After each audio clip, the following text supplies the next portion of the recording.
We are now approaching the most important phase of development so far, where we'll define how Hellblade will look, feel and play.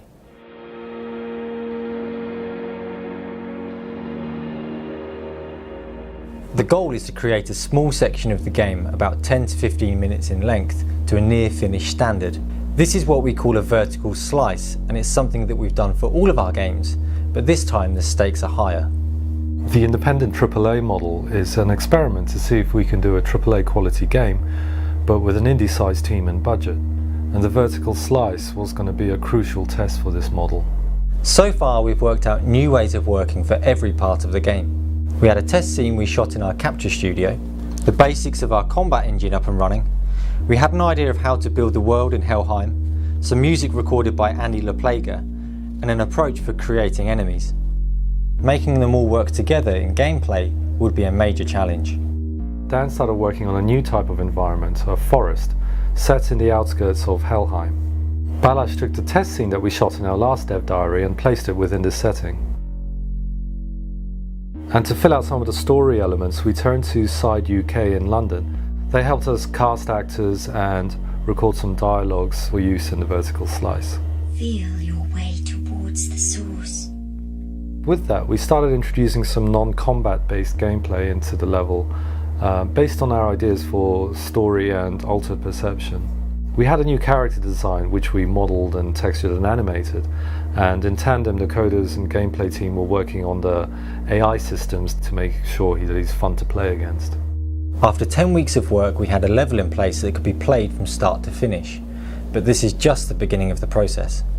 It's very difficult to judge your own work. You're too close to the project. We're too biased to know whether what we create is going to work for other players.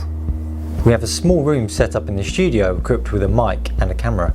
A couple of people from another team were invited to play the game, while the Hellblade team sat in another room and watched. The session didn't go smooth. In fact, it was best described as a disaster. The combat was really messy and unclear in the new setting, and the AI was really frustrating for players. The level was described as too small, too linear, too awkward to navigate, and yet despite this, people were still getting lost. Senua herself felt very flat and unconnected with the world, just not believable. The team were despondent as the reality of the session hit home. We'd failed to create the experience that we'd been looking for. But you have to start at rock bottom before you can even attempt to reach for the top. In my experience, it usually takes about 3 goes to make something work and 5 to make it good. The team gathered and made notes on issues and improvements that we wanted to make. We made a big list and got back to work. To fix the layout problems, we made the level a lot less linear, expanded it, opened it up and dressed it so it helped guide the player without them really being aware of it. Jeff, our new character artist, joined at this point, and he started by creating a new enemy variant to add more diversity to the combat. To make Senua feel more believable, we added a system of partial animation so that she could physically react and portray the mood that she's in. To make the combat feel very clear to the player, we animated all of the enemy attacks from scratch, and we also gave different visual and sound effects for every single type of attack in the game.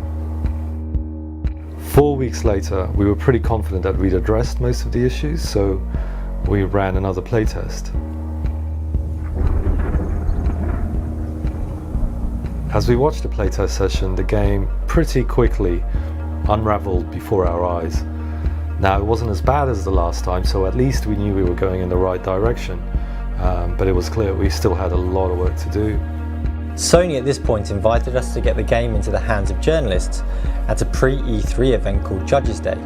The deadline for this meant that we only had 2 weeks to get the vertical slice into shape.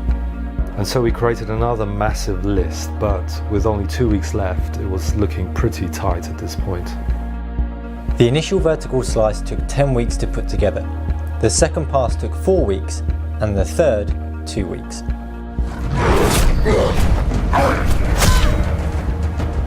What we've learned creating the vertical slice has given us confidence to face the next set of challenges in development. That's what the true value of the vertical slice is. It's not really necessarily the end result, but it is the setbacks, learning through repeated failure to find the heart of what you're searching for.